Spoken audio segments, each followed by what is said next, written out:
When you're fed up with fighting food and your body, join us here. I'm Ali Shapiro, creator of the Truce with Food program and your host for Insatiable, where we explore the hidden aspects of fighting our food, our weight, and our bodies, and dive deep into nutrition science and true whole health. Fair warning, this is not your parents' health care. This is a big rebel yell to those who crave meaning, hunger for truth, and whose lust for life is truly insatiable. Believe me, freedom awaits. Welcome to Season 2, Episode 7 of Insatiable, Food, Body, and Our Moms with Bethany Webster.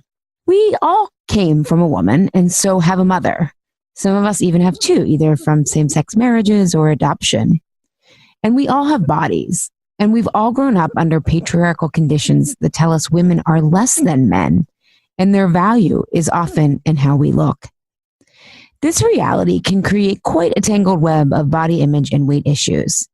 But according to Bethany Webster, a pioneering coach and writer, it's not the body image and weight issues we need to address. Our moms didn't pass on body image issues. Rather, we are all struggling with what Bethany calls the mother wound. I wanted to have Bethany on because no one walks around thinking their body and weight issues are, hey, it's because I have a mother wound.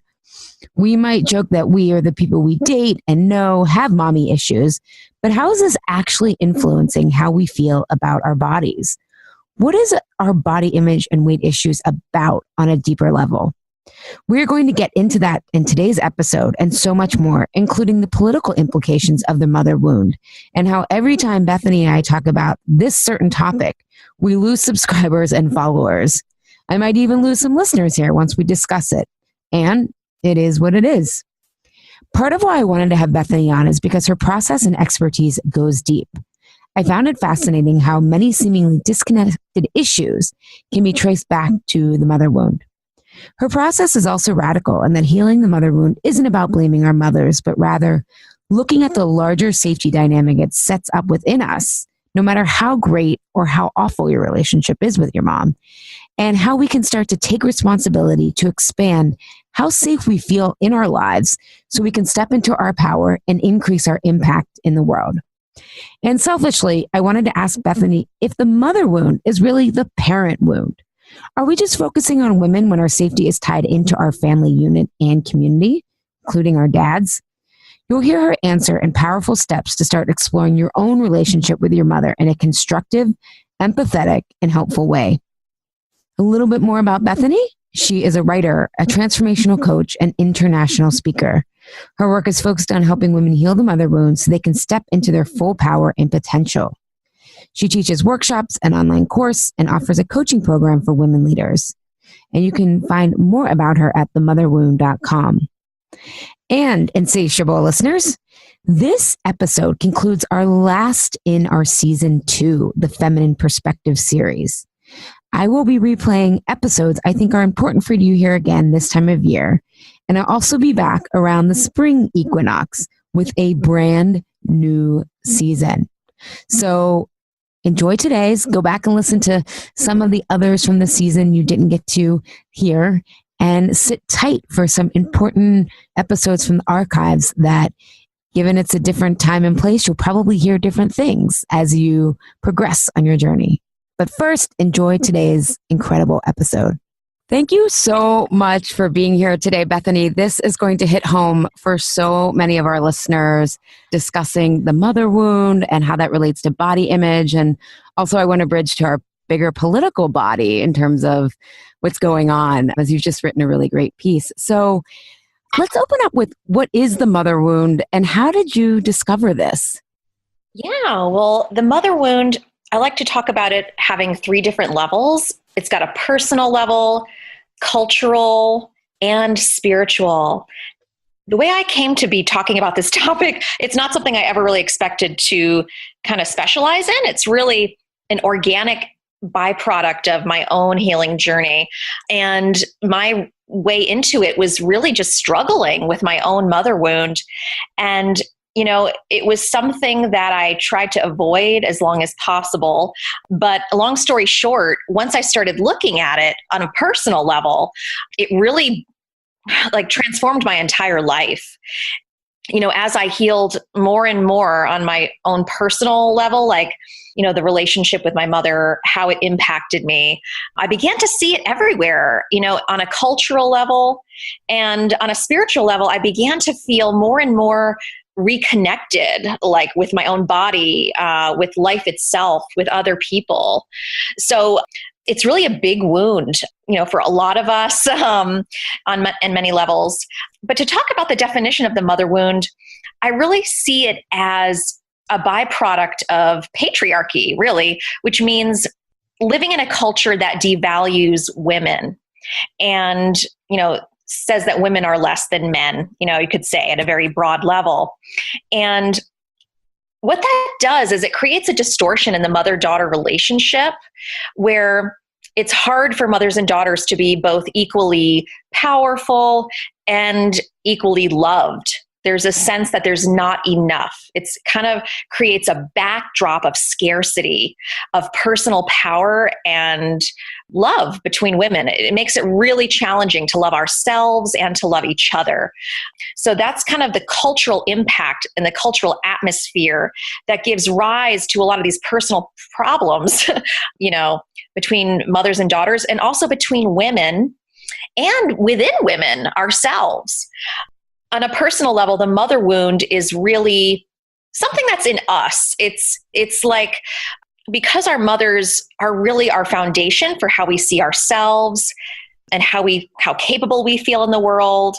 Our mothers really are raw material. That relationship really shapes who we are from such a young age.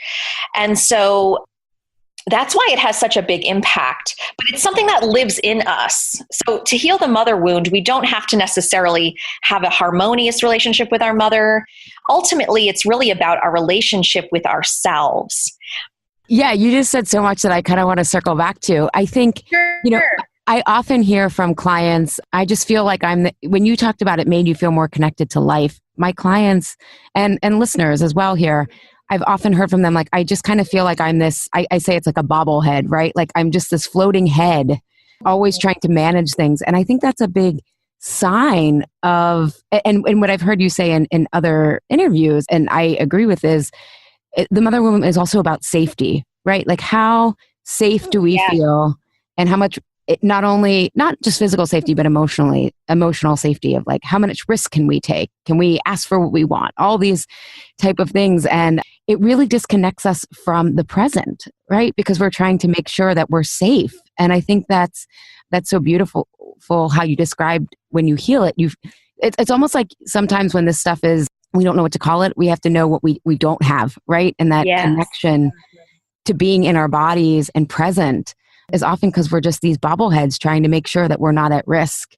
So I love that you brought that up. And I think that's one of the signs and symptoms sometimes, correct? Are there any other signs and symptoms you would say about when we feel this disconnection within ourselves and also with our mothers? Sure. Yeah. There's a lot of different manifestations, because I like to think of the mother wound. It really has a spectrum. And, on one end of the spectrum is, healthy relationships between mothers and daughters. And on the other side of the spectrum is more abusive, traumatic relationships. And all of us fall somewhere on this spectrum. And the way the mother wound manifests inside of us can have a lot of variety. But some of the most common ones are, things like comparing ourselves to others, not feeling good enough, feeling like there's something wrong with you. What's another one? Oh, over-functioning, emotional caretaking other people, self-sabotage, also, addictions and body issues, eating issues as well, can all be traced back to the mother wound. So there's a lot of different ways it can show up. And the way I like to think about it is that every woman's mother wound is different, in the sense that the way it manifests is different, but also as a woman heals her mother wound, with each layer, there's gifts that show up in a woman's life. It's like with each layer you heal, you also get a commensurate level of empowerment and access to your full self. So it's not the kind of thing that we can kind of heal in one go. Sometimes I have women ask me, can I just cry for 1 year and, get it all out and not have to think about it again? And while I would love that to be the case, we have to it's an organic process. It's not this artificial robotic thing we can push a button. And that's one of my frustrations with the coaching industry, is that there's a lot of this talk like, instant results. And this is so much bigger than that. This is so much more holy. I mean, that's the word that comes to me when I think about how profound it is to work on this issue, how deep it is. And I think we're living at a time in our history where, we can look around us and see that the patriarchy is falling.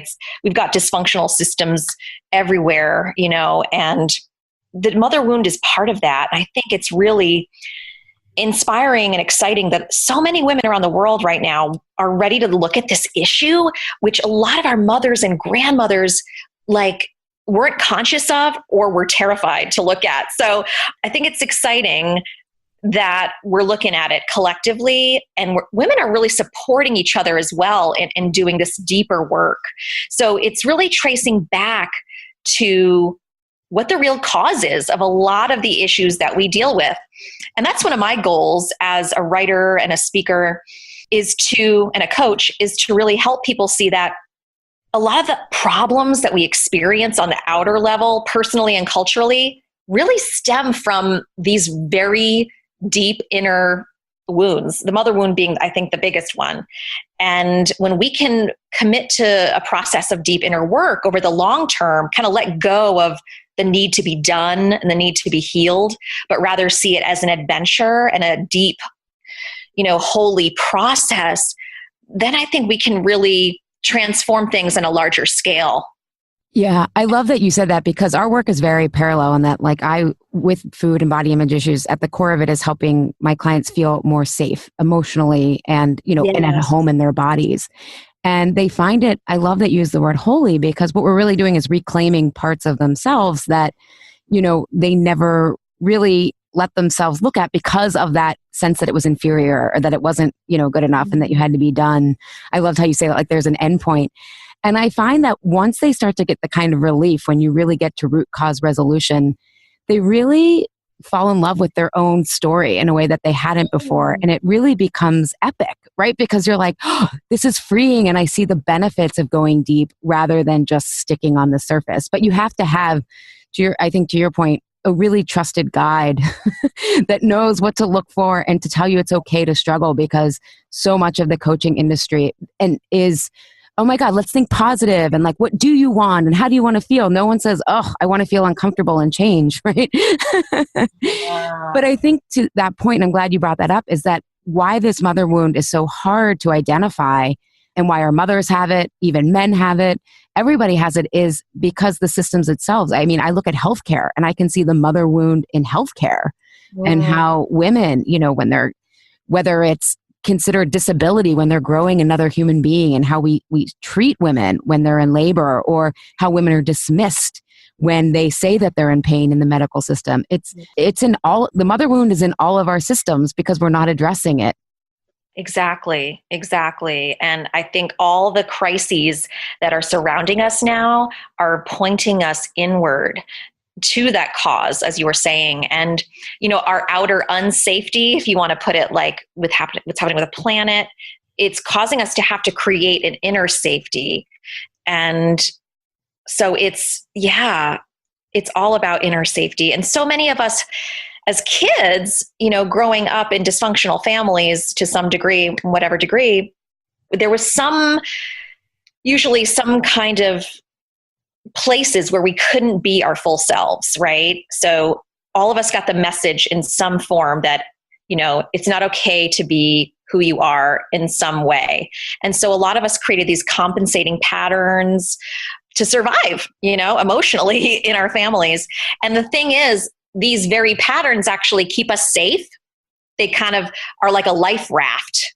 that keep us safe in the interim until we can become adults and see that we need to revise and rework our safety systems, so to speak. So I see women at a lot of points in their lives where those old compensating patterns for safety aren't working anymore. They're now actually, instead of a safety raft, they become like a barrier to where they want to go.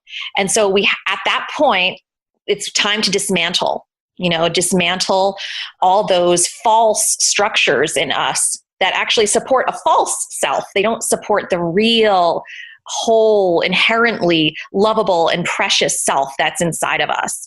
And a lot of the work that I do on my process is about inner mothering and how to teach women how to mother themselves. It's really all about self-love at the end of the day. It's about how do we give ourselves the love that we didn't receive? How do we give ourselves the freedom that we never received? It's painful in the sense that we have to grieve what happened that was painful. But the cool thing is that, as we grieve, with each layer that we grieve, we get more and more freedom, and our heart expands to hold a compassion for not just ourselves, but for all life and for all people. And I think that's the awakening that really needs to happen for all of us, that we all belong, that we're all interconnected. But we can't feel that unless we first have the courage to feel the pain of what we went through as little kids. Yeah. And I think this is an important point in that, you talked about the mother wound being on a continuum, because I know a lot of my clients, they would say they have relatively good relationships with their mother, right? It's not, you wouldn't consider it abusive or neglectful. However, there also was, intentionally or unintentionally, their mom might have sent them to Weight Watchers, right? Or they saw their mother dieting. Because I think one of the ways that this lack of inner safety comes up is deflecting to the body, right? Well, I'll feel, my real life will begin, or I'll feel more confident once I lose 20 or 30 pounds, which is really saying I'll feel safe to be me, right? In 20 or 30 pounds. But I think a lot of people, this can be like, oh, but I have I know I have a great relationship with my mother. And it was actually my dad in my household that struggled with his weight. And I know because he grew up in a very poor area, lack of unsafety. I'm kind of getting off on a tangent, but I can still see where maybe for me, the mother wound didn't come out in terms of my body image or whatever, but also I see how my mom was always depleting herself. I mean, I don't know if she would say that, but kind of went off on a tangent, but back to the body stuff. But I think a lot of mothers unintentionally passed on, especially around body image. Even if you had a good relationship, there was that sticking point sometimes of feeling like I wasn't fully accepted because my mom didn't fully accept herself and she was worried for us, right? Absolutely. The ways our mothers felt about their own bodies has such a profound impact on how we see our bodies and see ourselves in the world. Because if you think about it, our body is just an expression of ourselves, our power, our beauty, our worthiness. And I remember too, I used to watch my mother struggle with weight and not loving her body. And I mean, I went through so many layers of body stuff on my journey, and I was still healing a lot. And it's really exciting because I feel like I'm in a place of deep love and acceptance that I never would have imagined years ago. But, I remember dieting when I was getting married. I was like, okay, I want to get to the lowest weight I can. And I remember I got to my ideal weight or whatever, and I was way too thin. And I was like, all my problems are still here. This actually didn't solve anything. It was so cool though to go through that, because I was like, I get it. This is not it. This is not, the answer in any way. This is a total distraction from the real issues. So, and I remember like when I was a little girl, I think I was around like 10 years old, I would say a novena to Saint Teresa that I would never get fat. I remember praying and saying, I pray to never get fat, because I saw my mother's struggle and I saw how society treats fat women, and I was like, I can't be that. It's so unsafe, 10 years old. So it's something that all little girls will feel because it comes to us from so many levels, right? Like at school, on TV, from other girls. Oh my gosh. Us. Really cruel. Yeah. I have to laugh about your novena because, so for people who aren't Catholic or had Catholic influences growing up, a novena is where you would give up something for 9 days, correct? I think it was 9 days to a certain saint. I think it's 9 days. And the idea is that you would get what you want, kind of this very like sacrifice reward model that is definitely has the mother wound in it. But I used to do that with like, oh yeah, I was gonna say, but I remember I would try to like double duty mine, like giving up sweets for like 9 days in hopes of losing weight and getting the reward, but I never could do it. And I remember like my mom grew up Catholic, so I'd be like, Mom, I said I was gonna never give up sugar. I was gonna give up like candy, but does this granola bar count? And she'd be like, you can have it. And I was like, you're the most loosey-goosey Catholic ever. Because my mom, she was into nutrition, but from a health standpoint, which has its own, challenges. But it was, I just have to laugh about your novenas. It made me think about how I use them as like weight loss coded tools. Oh my gosh. Wow. One thing too, I want to say before we move forward is you're really big on this is not about blaming our mothers. And I think we need to get that out of the way up front. So can you talk a little bit about that? Yeah, thank you for asking that question.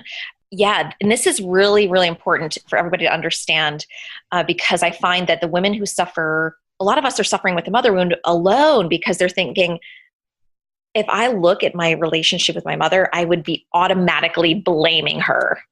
And this is a false equivalence that's been around for a long time. You know, our society either deifies mothers where they're like next to God, or they're blamed for everything. So our society has a really like black or white kind of wounded relationship with women and mothers in general.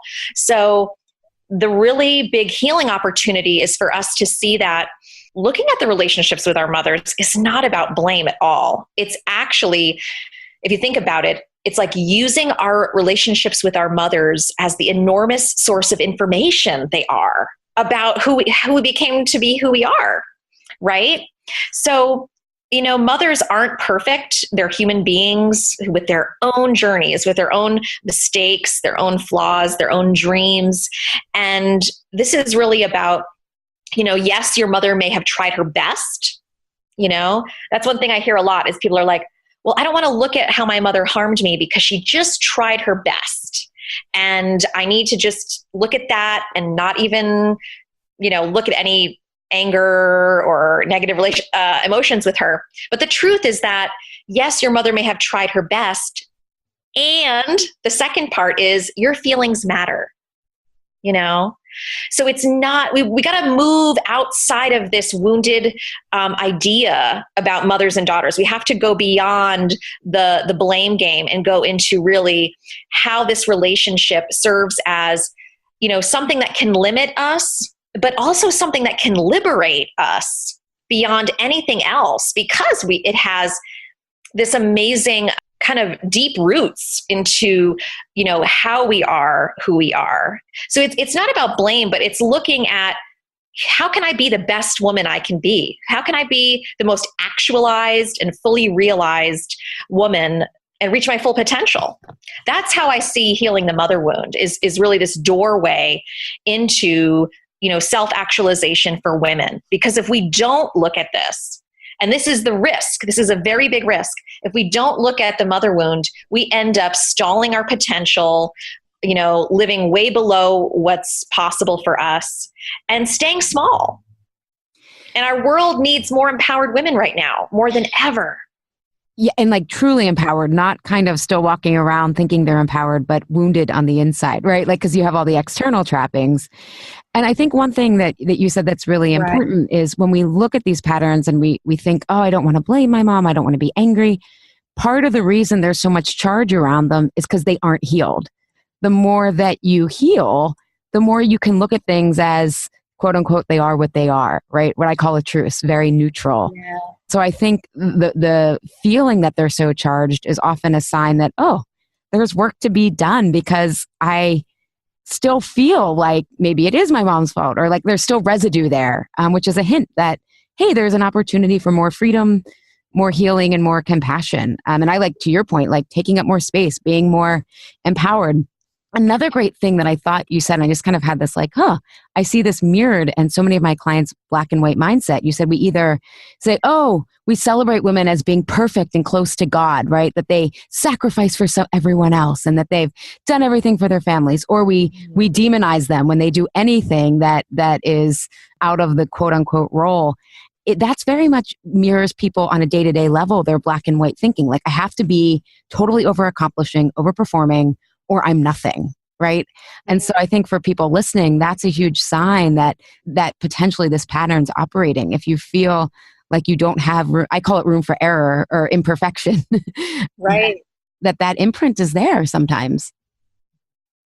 Yes, I totally agree with you. And something I like to say is, because I've gone through this myself and I've seen a lot of my clients as well. There's this feeling like when another layer comes up to be healed, like another trigger, there's a tendency for us to say, oh, I'm not there yet. I still have so much more to go. What's wrong with me? Why aren't I healed yet? And that's a totally natural feeling to have given the culture that we live in.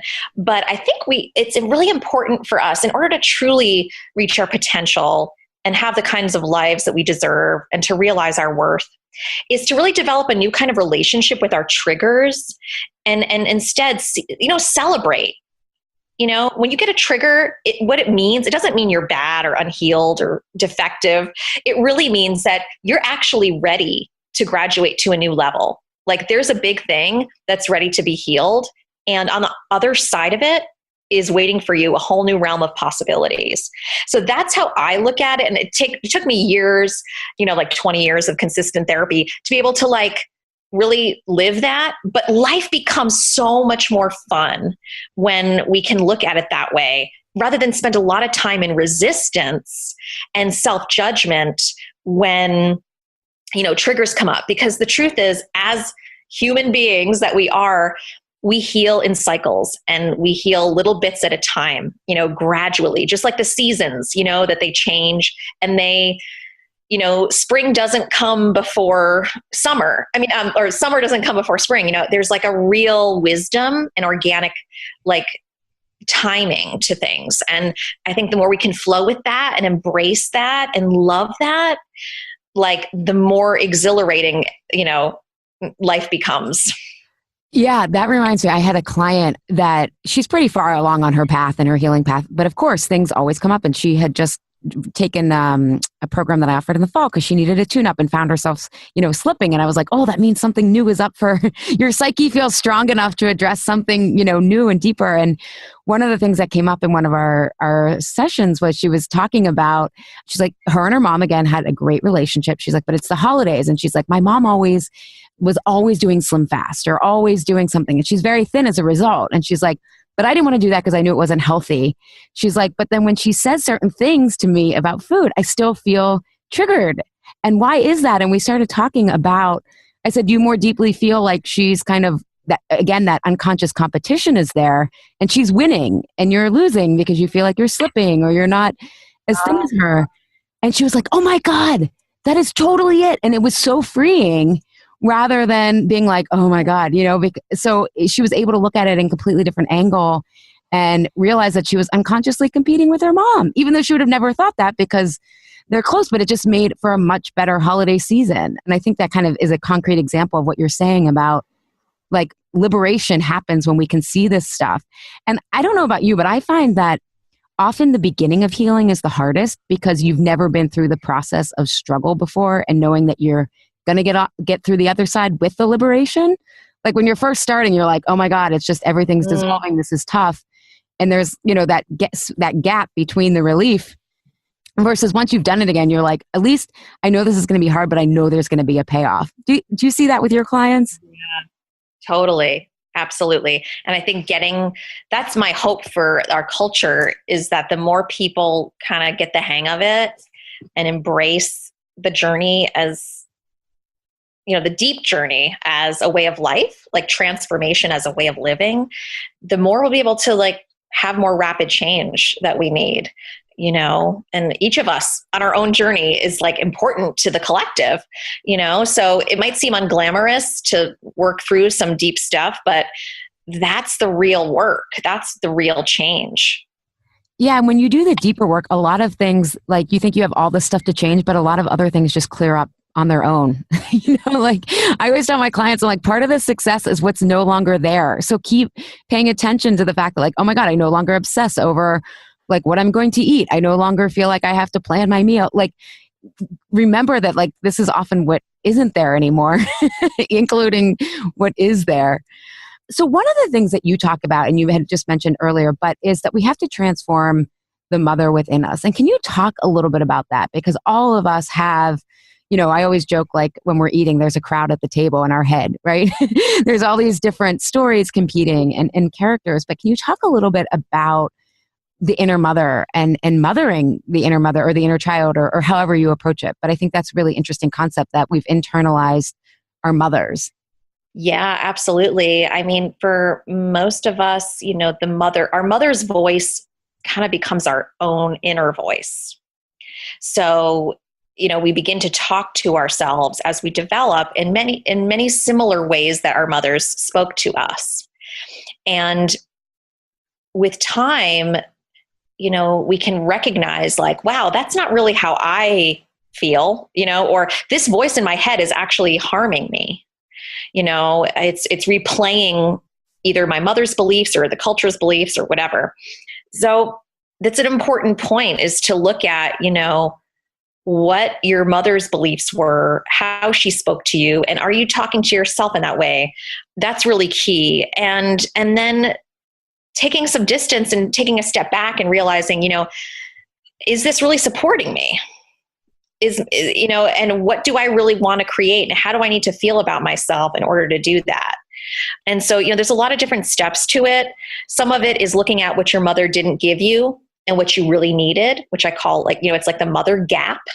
Or what did you receive that you should never have received? What were you saddled with that never should have been your responsibility? So really the point of entry here is looking at your own history, and not because we're blaming your mothers, but because we want to understand what you didn't get or what you did get that you shouldn't have gotten. And the core of that, the reason for it, is so that you can treat yourself differently, so that you can transform that inner dialogue into one that's not critical or undermining, but create a relationship with that little girl inside of you who's like a living energy. The inner child is a living energy inside of us that's usually trapped at a level where, frozen in some kind of traumatic space where she was wounded. So it's like learning to reparent ourselves, remother ourselves, and give that little girl exactly what she needed. And I teach a process around that where there's just like cultivating a loving, sincere presence with this little girl inside of you, and there's a lot of different like nuances to that and phases to that. But overall, we're creating inner safety. So the reason for this is that often it's self-sabotage. Like if you're working towards a goal and you find yourself stopping or thwarting your own, progress, it's often because the little girl inside of you is freaking out because she's like, alarm bells, this isn't safe. We're going to get hurt again, just like we did back then, hello. And so the way to stop that self-sabotage is really to create that inner safety, to find out why you're stopping yourself. What were the beliefs? What happened? Number one, what were the beliefs that were formed at that time? What needs to be grieved? What needs to be felt? A lot of times there's suppressed emotions around traumatic events that were never processed. And life causes us to repeat similar situations over and over so that we get a chance to rework it into a higher level.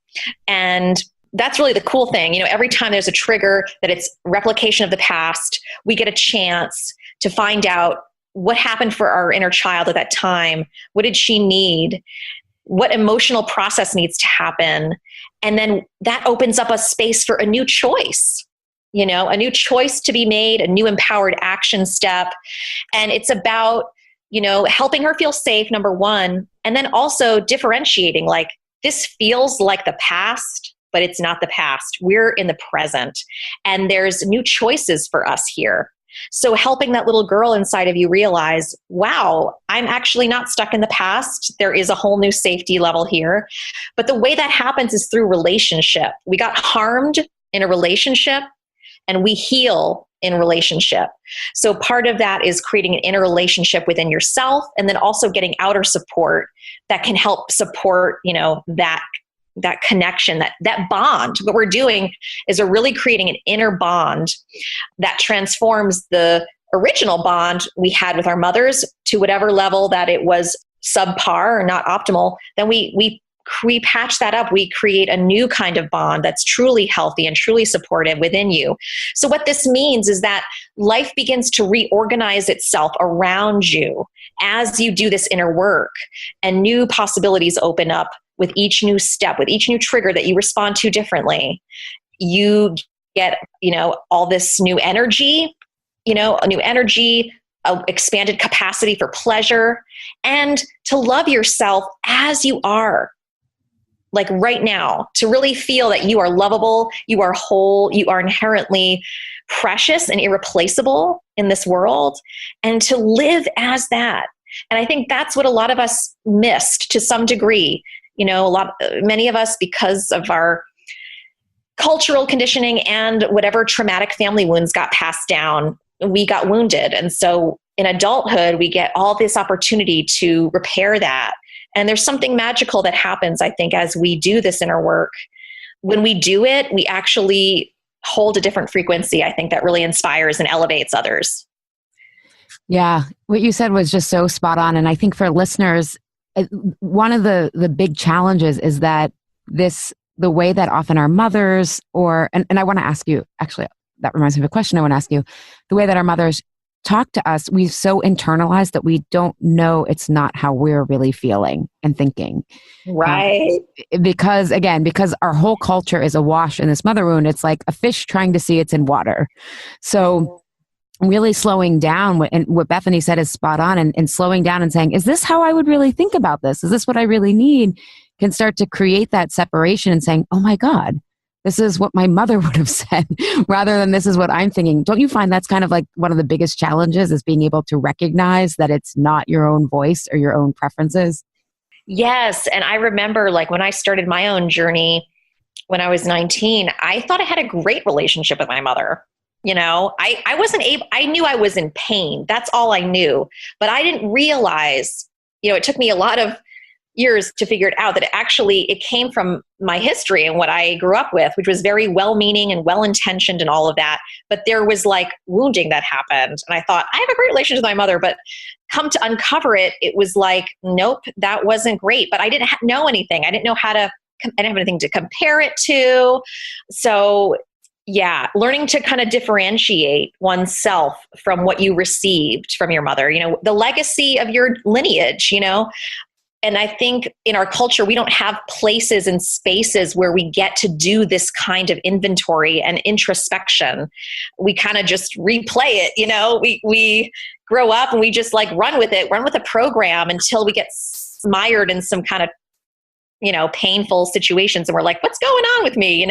Then we start to look within. So, the suffering, as painful and challenging as it is, it's helpful in that it helps us to look within and get the answers that we need to transform. Yeah, I find, a lot of times people say, oh, people don't want to do the work, but I found the opposite. I found if you have a structured process for them and you can guide them to results, I find people will do it. Maybe it's just my clients, but I don't think that I think people want relief from pain. And I think people know deep down that they're stronger than they recognize in that moment. Yes. And we need more of us to model the deep work. A lot of us living now, I think we get it. Like, we realize, because what we're living through, that the status quo ain't working and it's not going to work. But in our grandmothers and our great-grandmothers and our great-great-grandmothers, inner work was like, what the hell is that? Yeah. Like they probably didn't even think women had an inner life. Like, it was all about serving the men. It was all about serving the men, and safety was men, and safety was white men, especially. So there's all kinds of things for us to unpack there. Generations worth of work to do. So, I just want to honor, your clients and your listeners that are doing this deep work, because it's important and it's shifting things. Oh, yeah. Yeah. There's so many things I want to ask you, but I want to wrap up that last part with you. You also talk about, like, I want people to remember that you're talking about when you're doing this process or having your compass of how you would mother yourself. It's not, again, to be the perfect mother. It's the good enough mother. Correct? Is that? Exactly. And I want to say something about that. I don't think kids need perfect mothers. That's part of our cultural legacy of women's oppression, is that women feeling like they have to be perfect in every single way. And the way I see it, it's about just being good enough in the sense that, you're human. Children don't need a robot to be a mom. They want the real mom, and the real mom makes mistakes. But the difference between the harmful mother and the mother who's good enough is that she keeps going. She gets support. She's working on herself. She admits she makes mistakes, and she keeps going. I think for a lot of us, what happened when we were younger, for whatever reason, especially those of us on the more severe end of the spectrum, is, there was this sense that they got left behind, or there was no effort. There was a stopping of trying, whether it was addiction, abuse, other things in the family that caused things to break down and for their needs to not get met as kids. And, turning it into the inner mother thing, when we make mistakes as inner mothers, we forget about our inner child, or we just lapse and just, that's actually part of the healing, because when we can go back and say, I'm with you, I'm still with you. I made a mistake, I screwed up, but I love you, and I'm going to keep trying. I'm never going to stop trying and working at loving you the way you deserve, because you deserve that. And you mean a lot. You mean that to me. That's what we need to hear. I think that's what kids need to hear, is not see someone be perfect and then use that as a way to flagellate themselves because they don't live up to that, but more like, yeah, we're going to fall down. We're going to make mistakes, and you're still lovable, and I still love myself even when I screw up, So I think that's kind of the attitude to bring to it, is like, yep, I'm going to make mistakes and I love myself.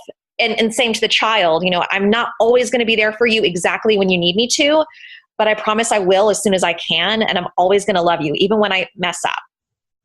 So does that make sense? Oh my God. No, I love it, because, and again, our processes aren't the same, but they're probably complementary. I call it research. It's like, you're not messing up when you binge or you overeat. Like, let's look at what happened there, and then let's not restrict. Let's not go back on a diet. Like, cause that's, again, punishing yourself in a way. Like, and I build it, quote unquote, imperfection into my work, because I'm like, that's where you learn the most.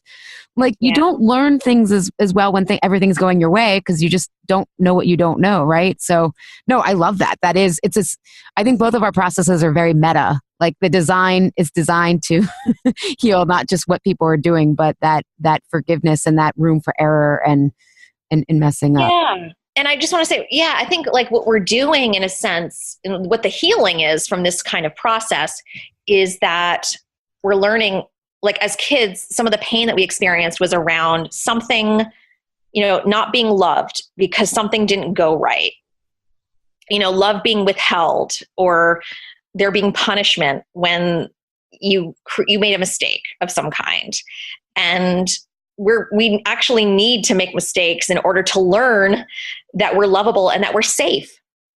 Yeah. I had one client, she's like, when she joined my Truth with Food program, she's like, I thought this was going to be about being perfect. And now I've learned that this is about being imperfect. And I'm like, cat's out of the bag, Yeah. Yeah. So one question I have for you. So my Truth with Food process mirrors the heroine's journey, which, it's an archetypal, story. And one of the last spots on the heroine's journey is healing the mother wound before you integrate. However, one of the things that I was curious about, and I'm just curious your opinion, is I started to realize that a lot of my clients, actually, some of their issues came from their fathers, or, from that dynamic of the pressure, wanting male attention, all that stuff. But one of the things that I realized too, and it's interesting, this season, episode 5, we had Angela Sini on, who was a science writer, and she wrote the book Inferior: How Science Got Women Wrong. And she talked a lot about this social idea that women are better mothers, and that actually men and women can parent equally. It's not something unique to mothers. So I'm wondering for you, do you sometimes think it's the parental wound, and that we're calling it the mother wound because of unrealistic expectations on how we've been culturally conditioned to think what a mother should be? when often it's the dynamic of both parents, or sometimes it's the absence of a father that makes the mom have to, do double duty. I'm curious your thoughts around that and related to the mother wound. Yeah, I don't think that it's the parent wound. Like for me, I think that the mother relationship is very significant in itself. And I think it's primary because a couple of reasons. One is because we were born from a woman and she's our first relationship and we were merged with her. Developmentally, we are fused with her for a portion of our existence in the beginning. So there's special nuances and particular issues that come out of that, especially for women, because number one, we have a gender identification with her. Number two, because we live in a culture that devalues her and thus we devalue ourselves. So that's a quick and dirty thing, how I see the mother wound is significant. The father wound is, a wound as well. And I chose to focus on the mother wound because I'm a woman myself and because of the kind of very deep journey I've been on and the wisdom I want to share about that. But I totally, the father wound is a thing and it's different. And it has different implications and nuances in terms of how it impacts us, how we see, men in the world, how men see themselves. And so all of these things have to be unpacked and the subtleties have to be reckoned with. And so I kind of see them as linked, like for sure, like when we're born, there's a configuration there between who gave birth to us and who our father was, and what that all kind of fits together. So I like to look at the mother wound specifically for women. And what I find that is some of the women that come to me are like, oh, I spent so much time on my father. And I always thought my father was my primary, issue. And then, oh my God, it's really my mother. So I think people can come from different angles based on what their kind of particular situation is. But ultimately, we have to deal with both. There's a lot of wisdom to be gained and a lot of information for us from both the mother side and the father side. Yeah, they're both significant. So that's kind of my own personal opinion on it. No, I love that. And again, my work isn't healing the mother wound per se. It's about internal safety, but it isn't necessarily the mother wound. So I really appreciate that distinction because it helped me learn too. You're right. I mean, we are fused with our mothers for 9 months, or 10 months, whatever, give or take some change. So that's really helpful. And, and I do think, I really believe in archetypes and metaphor, and there is definitely differences. So I know we have to wrap up here. One thing that you said that I really wanted to talk about, and you talked about white men, in particular, safety used to be, in the form of white men. And you wrote this recent piece about, what's going on with men and this anger and rage towards women. And you talked about, which I think is a really important piece, and I will include the link to Bethany's most recent article about what's happening with Me Too and the rage towards women, which has definitely been up since the 2016 election here in the States, about what's really going on. It's a brilliant article. It will be on the blog post, alishapiro.com/podcast link. But one of the important points I was hoping, and I know we only have a couple minutes, but you can talk about the value of anger within ourselves, and then also us as white women, how we have to be really careful that we are not passing on white supremacy to women of color, because I think that's a big issue. So I know these are big topics to talk about in 5 minutes, and the article does a great job. I will link to it. But I was wondering if you could just speak to, I know a lot of my clients feel a lot of anger. They are definitely on the side that is seeing the misogyny, the election did not go the way that they had hoped. And I think anger is very healthy. It's an expression of an unmet need. And I was hoping that you could expand upon that a little bit. I'd be happy to. Yes. Anger is our friend, and we need to get with anger. Anger is, I'd say, crucial as a woman healing her mother wound, or, stepping into her full actualization. So I'm trying to think of which way to go with this. I know. I just asked you such a big question, and the article's brilliant. So I want everyone really to read it. Well, I'll say this, because this has been on my mind lately, and maybe it'll resonate with you guys. What I've been noticing in myself and in my clients, it's like whenever a woman contacts her healthy outrage about what happened to her as a child, that is when things really change. Why? Because yes, as you said, Allie, it's about a boundary being violated. So it's the body's, natural response when it's been violated in some way. So it's healthy. We want to respect that. And a lot of us had to suppress it as kids because we've lived in a culture that says anger is bad, and it's the only expression of anger is bad. There's no healthy, we had no healthy models. So for many, many reasons, all of us have pushed it down. But anger is really, I say, a line into our authenticity. It's a line into our power, into our energy, into our creativity, into our full expression. We can't fully express ourselves if we continue to demonize anger. So anger really constructed, in a constructive way, being processed is a milestone that we have to reach. And we all get there at different times. It's not like, don't say you're not bad if you haven't contacted your anger. It's just a natural, organic process where I've just seen it time and time again, where once a woman gets there, I think this is why. Like for my own journey, every time I go to a new layer of healing, I get a new layer of anger. Why? Because the more you increase your sense of self-worth, guess what? You look back and you look at your childhood differently, and you're able to see, oh my God, that precious child went through that. Not as a blame thing, but as just feeling the magnitude of this, the way that you suffered.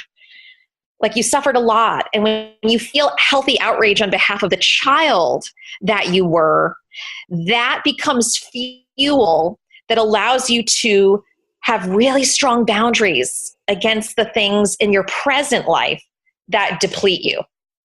So it's like a real dialectical process of, you feel worthy in a new way. Then you look back at your childhood in a new way. And that in turn gives you new energy to show up differently and more powerfully in your daily life, whether that's no longer tolerating, certain behaviors that you've tolerated over and over, like saying no, and saying yes to yourself in new ways.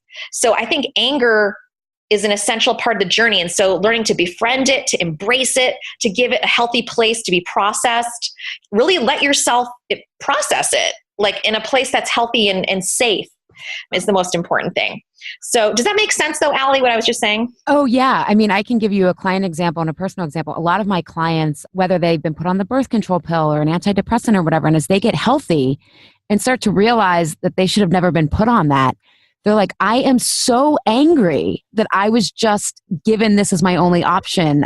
Nicole Jardin, who was on our episode this season called, often people are put on the birth control pill without informed consent, and they get so angry. And I'm like, you should be angry. I was like, it was a, maybe not all out physical abuse, but it was, and maybe no one was conscious of it or trying to do it. People were doing the best they can, but because our systems are so wounded, it's healthy that you're realizing that you have choices now and stuff. And I think about this last year after the election, I was angry all year. I mean, I'm still fired up, but it's more channeled. But I now see places where people have mansplained to me before. I see places where people have told me not to get upset or that I'm overreacting, or when I speak up against racism or everything, it's like, oh, well, what can we do? It's like, no, we have power. And I feel so much more powerful after learning to deal with anger last year. And of course, now it's more pointed and effective. But I don't think I ever thought of myself, I'm not an angry person. And like last year, I just came home enraged so many days because of the injustice. And it was like, oh my God, you're someone who believes in justice and you have to fight for that. It's not a given. So I think those are concrete examples that we're talking about. Yeah. And I think that we're now learning to hold the two things, compassion and fierceness. They both have to be felt. I think in the past, our mothers and grandmothers would be like compassion for the perpetrator, like, oh, poor thing, he didn't mean it or she didn't mean it. But the truth is, it doesn't matter if you mean it or not, it has to be stopped. We're living in a time when we have to stand up against injustice. And in terms of racism, a lot of us white women we're racists in ways that we don't realize it. Right? It's very unconscious. We think we're well-intentioned, that we're colorblind, but there's harm that we're doing that we don't see. And so there's a lot of inner work to do around that, around, unpacking our racism that we might not even see. And so it's a two-part process in many ways. It's seeing what we're doing that's harmful. And I've been on a journey of this for a while now, and it's it's really eye-opening. It, is super eye-opening and hard to take in how we might be unconsciously harming women of color. The second thing, in a very broad strokes sense, is to learn how to step back and amplify women of color. So as white women, we've been privileged in the ways that we've always, had more of a voice than people of color. We've been centering ourselves. So we have these ways of living in the world that we have to put into a new context and see, actually, these are harming. These have been harmful. And instead, take a step back and give the center to women of color. And this is so triggering for so many people because as white women, we've been oppressed too, right? So that's the first thing that we think is like, well, I've been oppressed. Like, I'm not oppressing someone else. But the truth is, we have to deal with our privilege. We've had a lot of privilege as white women to not have to deal with a lot of things that so many people of color deal with on a daily basis.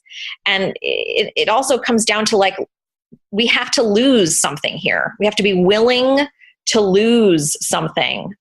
I remember I sent out a newsletter promoting Catrice Jackson, who is my mentor in anti-racism work. And I got like 500 people unsubscribe from my newsletter because I talked about, white women need to lift up Black women and we need to deal with our stuff and with our racism. And people just were like, some people were just like, I can't do that. And I was amazed, but I was also glad. I was like, if you're not in this, then, I don't want to, I really want women to get on board with this. And if you're not ready, that's totally okay, but it's time. We can't waste any more time with our privilege. I love that you said that because, first of all, waking up to my own privilege last year was part of my anger because I was first angry at the election results. And then I was angry that I didn't see this coming. I was like, oh my God, you've been in your privileged world. I have friends who are women of color. It's like, I thought we were further along and then I was mad at myself. And as I've been reading about racism and all this stuff, I'm so horrified at how I've been harming people without meaning to. So that anger though, again, I'm like, this is healthy. You have to learn this because you would never want to consciously hurt someone. And so I think that's another example of how anger can help recreate new boundaries that are much healthier. So I agree. I don't want to say horrifying, but it's a very humbling, messy process. And to your point, I think we need to redefine compassion. I know you're saying holding compassion in fierceness, but I think we need to think of compassion not as like, oh, they can't do better, right? No, men can do better. White women can do better. I know you can. And that's part of my compassion for you is knowing you can do better.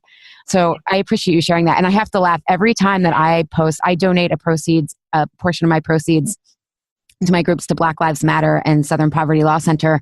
And anytime I post about Black Lives Matter on social media, I mean, not so much on my newsletter list, and it's not as direct as what you were saying, but on Martin Luther King Day, I posted a quote about the white moderate being the bigger obstacle than the Ku Klux Klan. And every time I post about Black Lives Matter or something like that, I lose so many followers. And I'm like, oh, maybe they're just not unfollowing because it's just from a different post. But every time it happens and I'm like, whatever, like, I shouldn't say it so flippantly. It's like, oh, this is really fascinating. This just proves my point, right? That like, we have to be talking about this. So exactly. We have to be talking about it. And I think there's a grieving process that we as white women have to step into, which is really confronting and reckoning with, like you were saying, the harm that we've been doing. And it's really horrifying to look at that. And it's really important that we feel that horror, because if we don't feel it, it's not real. And our privilege has insulated us from the harm that we unknowingly do. So if we can feel it, just like the mother wound, we can heal it. So if we're willing to feel the true empathy with women of color and people of color, then we have hope. So I think we can learn from women of color, center them, listen to them, step back, let them have the center, and keep doing our work around racism. Yeah, I love that. It's a lifelong thing. Yeah. Oh my God. I know. There's so much. And I think part of the horror of dealing with it is you're like, oh my God, I'm actively benefiting from this, even as I'm working to change it, right? It's like there's guilt, there's all that kind of stuff. So there's a lot there. But I just want to thank you for coming on, Bethany. This is like a really wide-ranging but deep conversation, the favorite kind that our listeners like. Where can people find more about your wonderful, wonderful work? Yes, you can go to, actually, it's motherwound.com. You can go to motherwound.com and there's free resources. There's I also have, it's Womb of Light too. So Womb of Light or motherwound.com, either one. But there's a lot of free articles. There's ebooks. There's interviews. There's a lot of fun free stuff that you can check out. And there's also an online course that I teach. And I also do private coaching. And you can see all of that at motherwound.com or womboflight.com as well. And you have a great free ebook on that site too when you sign up, correct? Because I downloaded it. It's really great. Yeah, it's called Transforming the Inner Mother, Becoming the Mother That You Always Wanted to Yourself. And it has a cool overview of what inner mothering is about and also some really concrete, practical ways that you can start doing that process. Yeah, so if you really dig this interview, that's a great place to start, is get on Bethany's list and get that book. So thank you so much for joining us today. Thank you, Allie. It's been a lot of fun. I really enjoyed our conversation. I feel like we could have just kept going. I know. We'll have to have you back. Thank you, Health Rebels, for tuning in today. Have a reaction, question, or want the transcript from today's episode? Find me at allieshapiro.com. I'd love if you leave a review on Apple Podcast and tell your friends and family about Insatiable. It helps us grow our community and share a new way of approaching health in our bodies. Thanks for engaging in a different kind of conversation. And remember, always, your body truths are unique, profound, real, and liberating.